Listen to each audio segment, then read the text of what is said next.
नमस्कार साथियों। इस वीडियो में हम लोग कवर करने वाले हैं पॉलिटी के जो है 50 महत्वपूर्ण जीके जो कि बिल्कुल प्रीवियस ईयर क्वेश्चन होने वाले हैं ग्रुप डी और एनटीपीसी की। और बिल्कुल महत्वपूर्ण होंगे इन एग्जाम के, क्योंकि देखिए ग्रुप डी के एग्जाम की बात करेंगे तो 3 अगस्त जो है बिल्कुल डेट आपका आ चुका है। वहीं एनटीपीसी का एग्जाम जो है बिल्कुल 10 जुलाई है। तो बिल्कुल प्रीवियस क्वेश्चन हम लोग कवर करने वाले हैं। वीडियो महत्वपूर्ण रहेगी, वीडियो को बिल्कुल कंप्लीट देखिए। पुलिस में हम लोग 50 जो है बिल्कुल पीआईक्यू कवर करने वाले हैं और टेस्ट भी देते हुए चलिएगा। देखिए पहला प्रश्न कह रहा है कि भारत के मूल संविधान में कुल कितनी अनुसूचियां थी। देखिए मूल संविधान में बात करेंगे तो अनुसूचियों की जो संख्या थी वो 8 थी। ऑप्शन नंबर ए राइट हो जाएगा। हालांकि प्रेजेंट टाइम में बात करेंगे तो कुल जो है 12 अनुसूचियां हैं, तो ध्यान रखेंगे आप। अगला प्रश्न कहता है संविधान के किस अनुच्छेद के अंतर्गत अस्पृश्यता का उन्मूलन किया गया है। बिल्कुल अनटचबिलिटी के जो है एबोल्यूशन की बात जो है की गई है। तो उस आर्टिकल की बात करेंगे तो आर्टिकल 17 में, किसमें, तो अनुच्छेद जो है बिल्कुल बी यहाँ पे राइट होगा 17 में। देखिए एक्सप्लेन नहीं कर रहे क्योंकि 50% हम लोग कवर करेंगे, सभी प्रीवियस क्वेश्चन होने वाले हैं। आगे बात करेंगे भारतीय संविधान का कौन सा भाग संविधान की आत्मा कहलाता है। बिल्कुल सोल ऑफ कॉन्स्टिट्यूशन जो है किसे कहा गया है, तो यह जो है कहा गया है, ध्यान रखिएगा किस चीज को, तो प्रस्तावना को, प्रिम्बल को। ऑप्शन नंबर बी बिल्कुल आप राइट करेंगे यहाँ पे। 4 नंबर क्वेश्चन है किस संशोधन द्वारा भारतीय संविधान की उद्देशिका में संशोधन किया गया था। बिल्कुल कॉन्स्टिट्यूशन में जो है अमेंडमेंट किया गया था प्रिम्बल में, किस संशोधन के द्वारा, तो उस संशोधन की बात करेंगे तो 42वां संशोधन था। ऑप्शन सी हो जाएगा। कब किया गया था अगर आपसे पूछता है तो 1976 में किया गया था। और इससे पहले जो है 1975 में आपातकाल की घोषणा की गई थी। बिल्कुल ध्यान रखिएगा 25 जून को, कब को, बिल्कुल 25 जून को आपातकाल की घोषणा की गई थी। और ये आपातकाल 1977 तक रहता है और इसी के बीच 1976 में बिल्कुल ये संशोधन किया जाता है। और 25 जून को ये भी ध्यान रखिएगा, 25 जून को इसीलिए जो है बिल्कुल आपातकालीन यानी कि बिल्कुल इमरजेंसी डे के रूप में क्या है मनाया जाता है, क्योंकि संविधान में बदलाव यहाँ पे किए गए थे। 5 नंबर कहता है भारतीय संविधान में एकल नागरिकता का प्रावधान किस देश से लिया गया है। बिल्कुल सिंगल जो है सिटीजनशिप की बात करेंगे तो यह जो है लिया गया है कहां से, ब्रिटेन से। ऑप्शन नंबर बी बिल्कुल राइट हो जाएगा। साथ में आप सभी से यहाँ थोड़ा सा निवेदन रहेगा कि सेशन को जो है लाइक और शेयर जो है करते हुए रहिएगा दोस्तों के साथ, बिल्कुल कंजूसी नहीं करिएगा इन सब चीजों में। और ये सब बिल्कुल जो है फ्री होता है, तो बिल्कुल सब्सक्राइब भी करें रेगुलर नोटिफिकेशन पाने के लिए इस वीडियो का, जो कि डेली जो है रात को 8 बजे आ रही है। बिल्कुल हिस्ट्री के पीआईक्यू करा चुके हैं, हो चुका है, ज्योग्राफी का हो चुका है, बिल्कुल हम लोग पॉलिटी देख रहे हैं, तो सभी पीआईक्यू जो है कवर होंगे, इसलिए चैनल से आप जुड़ सकते हैं। आगे कहता है भारत के राष्ट्रपति को उसके पद से हटाने का अधिकार किसके पास है। तो ये अधिकार जो है दिया गया है संसद को, पार्लियामेंट को। ऑप्शन नंबर सी हो जाएगा। 7 कहता है राज्यसभा का पदेन सभापति कौन होता है। तो चेयरमैन ऑफ राज्यसभा की बात करेंगे तो वह जो है होता है उपराष्ट्रपति, vice president. Option B write करेंगे आप। 8 नंबर है कि लोकसभा का सदस्य बनने के लिए न्यूनतम आयु कितनी होनी चाहिए। तो अगर किसी को लोकसभा का सदस्य बनना है तो बिल्कुल आयु जो है 25 वर्ष है। ऑप्शन नंबर ए हो जाएगा। इसमें जितने प्रश्न बिल्कुल कवर हो रहे हैं आप लोग देख सकते हैं, सभी प्रश्न कभी ना कभी जो है बिल्कुल एग्जाम में पूछे गए हैं। और बिल्कुल ये हम लोग बात करेंगे तो 21 के बाद यानी 2021 के बाद के ही प्रश्न जो पूछे गए उन्हीं को हम लोग कवर करेंगे, इसके पहले के जो है कवर नहीं कर रहे हैं। तो इसलिए प्रश्न जो है सभी जितने भी कवर होंगे पूछे गए एग्जाम में, इसलिए इंपॉर्टेंट हो जाएंगे। देखिए 9 की बात करेंगे, धन विधेयक संविधान के किस अनुच्छेद के अंतर्गत आता है। बिल्कुल मनी बिल की बात करेंगे तो यह जो है आता है किस आर्टिकल के तहत आता है, हमसे पूछा हुआ है। तो आर्टिकल 110 के तहत। ऑप्शन नंबर बी हो जाएगा। और बिल्कुल सभी प्रश्न पूछे गए हैं, यह आरआरबी एनटीपीसी में 21/1/2021 शिफ्ट 1 में पूछा गया है। अगला प्रश्न है कि राज्यसभा का सदस्य बनने के लिए न्यूनतम आयु कितनी होनी चाहिए। देखिए न्यूनतम आयु की बात करेंगे और ये ग्रुप डी में पूछा गया है। बिल्कुल तो न्यूनतम आयु की हम लोग बात करेंगे तो इसकी न्यूनतम आयु है 30 वर्ष। Option number C. देखिए राज्यसभा की बात की गई यहाँ पे। 11 है कि सदन की कार्यवाही का प्रथम घंटा क्या कहलाता है। तो प्रथम घंटे को कहा जाता है बिल्कुल प्रश्नकाल, क्वेश्चन हावर। बी ऑप्शन राइट हो जाएगा। आगे है कि संविधान सभा का अस्थायी अध्यक्ष किसे चुना गया था। बिल्कुल कॉन्स्टिट्यूएंट जो है असेंबली का जो है यहाँ पे परमानेंट चेयरमैन की बात करेंगे तो यह जो है चुना गया था डॉक्टर राजेंद्र प्रसाद को। ऑप्शन नंबर सी राइट हो जाएगा। आगे है कि भारत का संविधान कब स्वीकार किया गया, यानी कि सब जो है अडॉप्ट किया गया। तो स्वीकार जो है किया गया था, बिल्कुल ध्यान रखेंगे डेट, सब 26 नवंबर 1949 को बिल्कुल स्वीकार किया गया। हालांकि लागू कब होता है, तो बिल्कुल लागू होता है 26 जनवरी 1950 को। आगे है कि भारतीय संविधान में मूल कर्तव्यों का प्रावधान किस देश से लिया गया है। बिल्कुल फंडामेंटल ड्यूटी की बात करेंगे तो यह जो है लिया गया है रूस से, यूएसएसआर से, बिल्कुल रसिया से जो है लिया गया है। 15 कहता है राज्य के नीति निर्देशक सिद्धांतों का कौन सा अनुच्छेद अंतरराष्ट्रीय शांति और सुरक्षा से संबंधित है।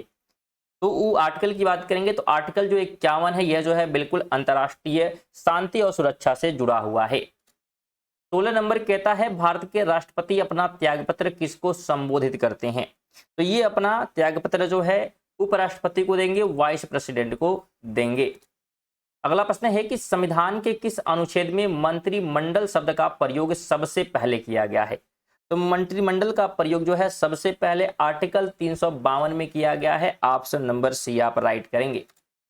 अगला प्रश्न है कि भारत का सर्वोच्च विधि अधिकारी कौन होता है। बिल्कुल हाईएस्ट लॉ ऑफिसर की बात करेंगे इंडिया का, वो कौन होता है हमसे पूछा गया है। तो भारत का जो है महान न्यायवादी अटॉर्नी जनरल ऑफ इंडिया होता है, तो सी ऑप्शन।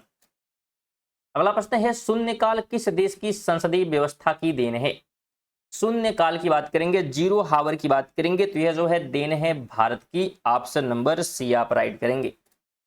20 कहता है कि सर्वोच्च न्यायालय के न्यायाधीशों की नियुक्ति किसके द्वारा की जाती है। तो सर्वोच्च न्यायालय की सुप्रीम कोर्ट के जो अपॉइंटमेंट होते हैं जजों की, ये जो है किए जाते हैं राष्ट्रपति के द्वारा, प्रेसिडेंट के द्वारा। अगला प्रश्न है कि भारतीय संविधान सभा के संवैधानिक सलाहकार कौन थे। तो संवैधानिक सलाहकार की बात करेंगे तो वी.एन. राव थे। कौन थे? वी.एन. राव।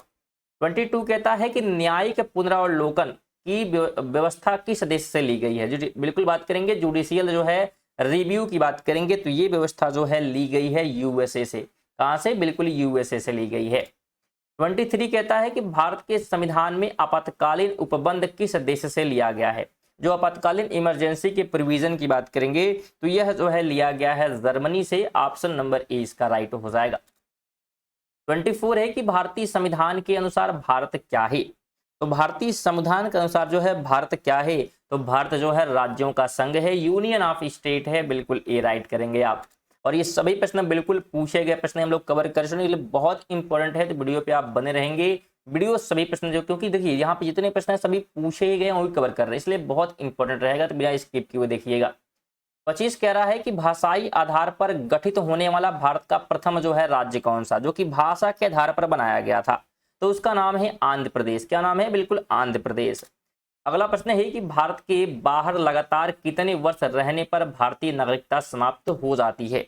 हम कितने साल रहते हैं लगातार? तो लगातार अगर 7 साल हम रहते हैं तो नागरिकता क्या हो जाएगी? समाप्त हो जाएगी।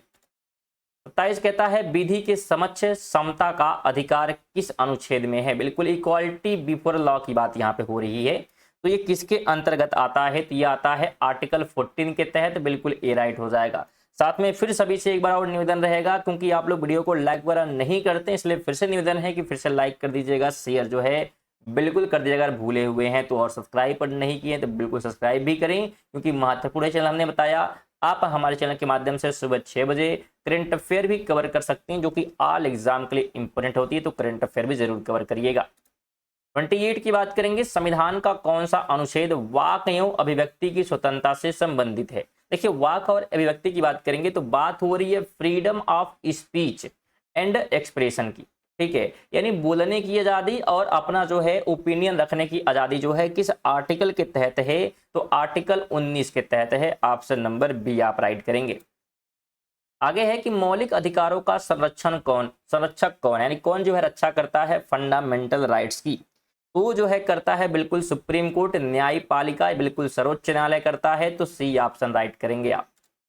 अगला प्रश्न है कि व्यक्तिगत स्वतंत्रता के लिए कौन सी याचिका दायर की जा सकती है। व्यक्तिगत की बात की गई है, पर्सनल फ्रीडम के लिए, तो इसके लिए जो है बंदी प्रत्याक्षीकरण बिल्कुल क्या हो सकता है, तो हैबिस कॉर्पस जो एक प्रकार से याचिका है, ये हम क्या है दाखिल कर सकते हैं। आगे कहता है कि राष्ट्रपति पद के लिए पुनर्निर्वाचन की पात्रता किस अनुच्छेद में है। तो पुनः जो निर्वाचन की पात्रता है इसका उल्लेख आर्टिकल जो है 57 में देखने को मिल जाता है। 32 है कि संसद के दोनों सदनों का संयुक्त अधिवेशन कौन बुलाता है।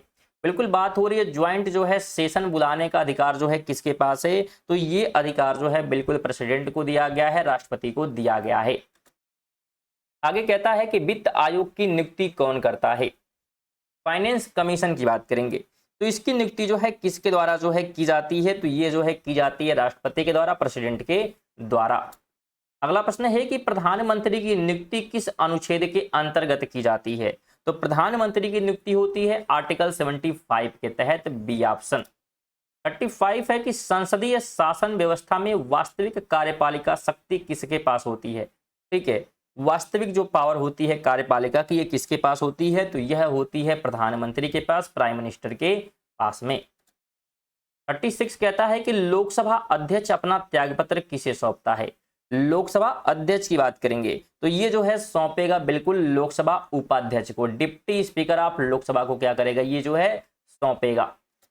अगला प्रश्न है कि राज्यसभा की अधिकतम निर्धारित सदस्य संख्या कितनी हो सकती है। बिल्कुल मैक्सिमम जो है यहाँ पे नंबर की बात करेंगे, कितना हो सकता है राज्यसभा का, तो ये जो है बिल्कुल फिक्स है, 250 जो है यहाँ पे हो सकता है। अगला प्रश्न है कि एक वर्ष में लोकसभा के कम से कम कितने सत्र बुलाने अनिवार्य हैं। एक वर्ष में, तो एक वर्ष में जो है कम से कम बात की जाए तो 2 सत्र जो है बिल्कुल बुलाना क्या है, तो अनिवार्य है। आगे कहता है कि भारत की संघीय शासन व्यवस्था किस देश से प्रेरित है। बिल्कुल मजबूत केंद्र के साथ हम लोग बात करेंगे। संघीय जो शासन व्यवस्था है ये जो है बिल्कुल किस देश से लिया गया है, तो ये लिया गया है कनाडा से, ऑप्शन नंबर बी यहाँ पर राइट होगा। ठीक है, फेडरल सिस्टम की बात करेंगे। ठीक है, फेडरल सिस्टम ऑफ इंडिया की बात करेंगे, यानी जो संघीय व्यवस्था है। नहीं समझ पाए तो क्या मतलब है, हम देखेंगे तो पावर को स्टेट लेवल पर, ठीक है, इसके अलावा जो है हम देखेंगे तो हमारे क्या है, तो स्टेट है, जिले स्तर पे भी बांटा गया है, केंद्र सरकार में भी बांटा गया है। तो ये जो पावर का डिवीजन है वही क्या है, यहाँ पे फेडरल सिस्टम की बात यहाँ पे हो रही है। वहीं हम देखेंगे गांव वगैरह में क्या है, ग्राम पंचायत है, ब्लॉक है, फिर जिला है, तो ये जो डिवीजन है इसी की बात हो रही है। अगला प्रश्न है कि नीति आयोग के अध्यक्ष कौन होते हैं। नीति आयोग के जो है अध्यक्ष की बात करेंगे तो प्रधानमंत्री होते हैं, प्राइम मिनिस्टर होते हैं, बिल्कुल बी आप राइट करेंगे। अगला प्रश्न है कि भारत के मुख्य निर्वाचन आयुक्त की पदावधि क्या है। बिल्कुल बात हो रही है इनका जो है टेन्योर की कार्यकाल जो है कितना रहता है, तो ये जो है अगर हम बात करेंगे तो राइट ऑप्शन इसका क्या होगा, बिल्कुल 6 वर्ष या 65 वर्ष की आयु तक, यानी अगर नियुक्त हुए हैं तो 6 साल बाद इनका कार्यकाल समाप्त होगा, या अगर 65 वर्ष की आयु पहले हो गई तो इनको तभी भी क्या है, हटाया जा सकता है। अगला प्रश्न कहता है संविधान संशोधन का प्रावधान किस अनुच्छेद से लिया गया। कॉन्स्टिट्यूशनल जो है अमेंडमेंट की बात करेंगे तो इसका जो प्रावधान है यह जो है बिल्कुल कहाँ पे देखने को मिलता है, हमसे क्या पूछा है, किस अनुच्छेद में है, तो आर्टिकल 368 में है, बिल्कुल आर्टिकल 368 में है, तो बिल्कुल सी यहाँ पे आप राइट करेंगे। आगे कहता है किस संविधान संशोधन को लघु संविधान कहा जाता है, मिनी कॉन्स्टिट्यूशन कहा गया है, किस अमेंडमेंट को कहा गया है, तो वो था बिल्कुल 42वां संशोधन, जो कि हमने बताया कब किया गया, 1976 में जो है किया गया, तो प्रियम्बल में बदलाव किए गए थे। आगे है कि भारतीय संविधान में 9वीं अनुसूची किस संशोधन द्वारा जोड़ी गई है, तो 9वीं अनुसूची की हम लोग बात करेंगे तो ये जो है जोड़ा गया था, प्रथम जो है संशोधन 1991 जो कि किया गया था, तभी जो है जोड़ा गया था, तो बिल्कुल ए आप राइट करेंगे यहाँ पे। और देखिए ग्रुप डी में बिल्कुल पूछा गया 2022 में, ये शिफ्ट सेकंड में, तो सभी प्रश्न पूछे गए ही कवर किए जा रहे हैं, इसलिए बहुत महत्वपूर्ण रहेगा ये वीडियो। देखिए 45 नंबर कहता है कि राज्य के नीति निर्देशक तत्वों की संकल्पना किस देश से ली गई है। डीपीएसपी की बात करेंगे तो यह जो है कहाँ से लिया गया है, तो ये लिया गया है आयरलैंड से, बिल्कुल बी राइट होगा। साथ में सभी से एक बार फिर जो है निवेदन यहाँ पे रहेगा, क्योंकि हम लोग 50 के बिल्कुल करीब पहुंच रहे हैं, तो वीडियो को लाइक अगर तक नहीं किए अभी तक तो बिल्कुल शेयर कर दीजिएगा अभी वीडियो को, बिल्कुल कोई कंजूसी नहीं करिएगा, सब्सक्राइब भी कर दे, क्योंकि आपके लिए बिल्कुल बेहतरीन यहाँ पे कंटेंट बनाए जा रहे हैं, तो आपका ये फर्ज बनता है कि लाइक शेयर और सब्सक्राइब जरूर करें, इससे हमको बहुत सारा बेनिफिट मिलेगा और आपके लिए जो है बिल्कुल यहाँ पे कोई जो है दिक्कत नहीं आने वाली, आप बल्कि बेनिफिट होगा कि जब भी वीडियो आएगी नोटिफिकेशन आपको रेगुलर मिल जाएगी। चलिए आगे बात करते हैं, समवर्ती सूची किस देश के संविधान से ली गई है। बिल्कुल कॉन्करेंट जो है लिस्ट की हम लोग बात करेंगे तो यह जो है लिया गया है ऑस्ट्रेलिया से, बिल्कुल बी यहाँ पे राइट हो जाएगा। आगे बात करेंगे नए राज्यों के गठन का प्रावधान किस अनुसूची में है, तो नए राज्यों के गठन की बात करेंगे तो इसका प्रावधान जो है पहली अनुसूची में देखने को मिल जाता है। आगे कहता है कि अनुच्छेद 18 का संबंध किससे है। बिल्कुल, आर्टिकल जो है 18 की बात करेंगे तो यह जो है किससे जुड़ा हुआ है, तो उपाधियों के अंत से, एवोल्यूशन ऑफ टाइटल से क्या है, ये जुड़ा हुआ है। आगे बात करेंगे पंचायती राज प्रणाली किस अनुच्छेद के अंतर्गत दी गई थी। शुरुआत की बात यहाँ पे की गई है। पंचायती राज प्रणाली जो है किस अनुच्छेद के अंतर्गत जो है दी गई थी, तो यह जो है दी गई थी अनुच्छेद 40 के अंतर्गत। बिल्कुल बी आप राइट करेंगे। अगला प्रश्न है कि कोई व्यक्ति बिना संसद का सदस्य रहे अधिकतम कितने समय तक मंत्री रह सकता है अगर संसद का सदस्य नहीं है तो वह जो है रह सकता है 6 महीने तक। 6 जो है बिल्कुल महीने तक क्या है, बिना वो मंत्री पद पे रह सकता है सदस्य बने हुए। तो ये थी 50 महत्वपूर्ण प्रश्न जो कि किसी ना किसी जो है एग्जाम में बिल्कुल पूछे गए थे किसी ना किसी साल। तो वीडियो आपको कैसी लगी है सभी से रहेगा, एक प्यारा सा कमेंट करके आप जाएंगे। और इसका पीडीएफ अगर आप लेना चाहते हैं तो बिल्कुल टेलीग्राम से जुड़ सकते हैं, लिंक डिस्क्रिप्शन में जहाँ पे आपको मिल जाएगी। चलिए मिलते हैं अगली वीडियो, तक के लिए जय हिंद, वंदे मातरम।